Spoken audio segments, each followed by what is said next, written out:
Ladies and gentlemen, the President of the United States.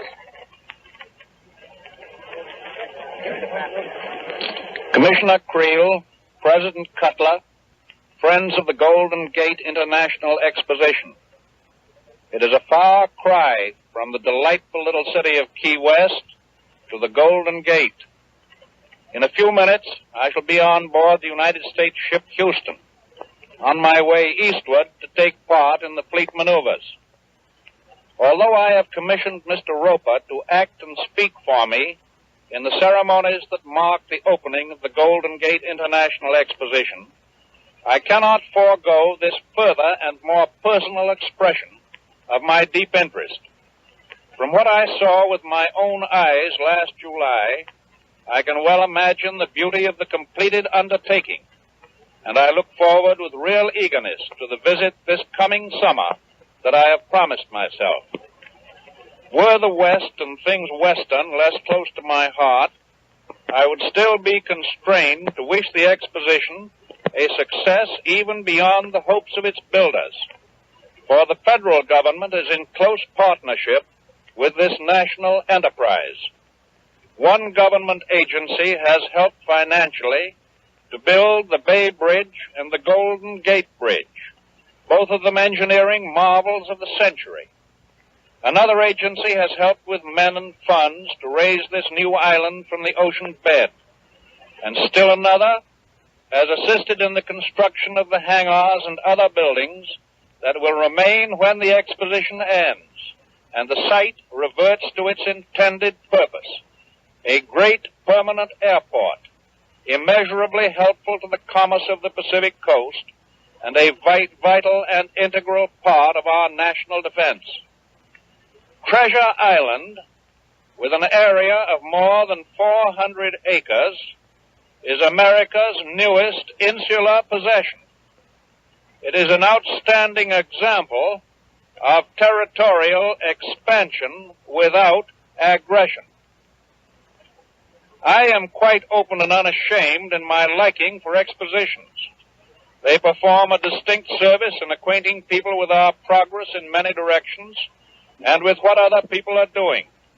They stimulate the travel that results inevitably in a larger degree of national unity by making Americans know their America and their fellow Americans. I have never thought it unfortunate that New York and San Francisco picked the same year for their world fairs. Instead of one incentive, people have two. And it is my sincere hope that 1939 will witness a swing around the whole American circle that will give some realization of our resources and our blessings, and more important, emphasize the essential unity of American interests. Getting acquainted with the United States is about as good a habit as I know. Furthermore, the San Francisco and New York World's Fairs do not in any way duplicate each other. Their themes and their exhibits cover different fields, make different appeals. Most decidedly, if you have seen one, you have not, in effect, seen the other also.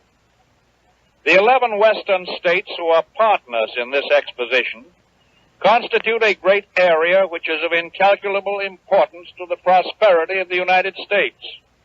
The vigor and boldness of these states, a direct inheritance from pathfinding forebears, is equally helpful in the social pioneering that has been commanded by today's necessities.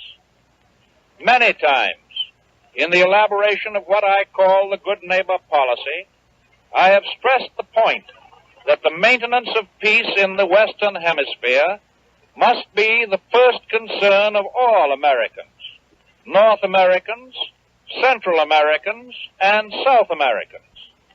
For nothing is more true than that we here in the New World carry the hopes of millions of human beings in other, less fortunate lands. By setting an example of international solidarity, cooperation, mutual trust, and joint helpfulness, we may keep faith alive in the heart of anxious and troubled humanity, and at the same time lift democracy high above the ugly truculence of autocracy.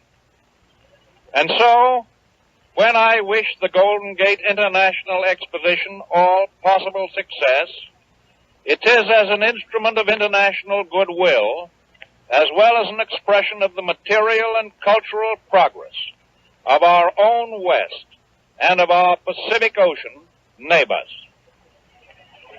The President of the United States has participated in this dedicatory program for the Golden Gate Exposition on Treasure Island in San Francisco Bay from Key West, Florida. This concludes the President's dedication of the San Francisco World's Fair.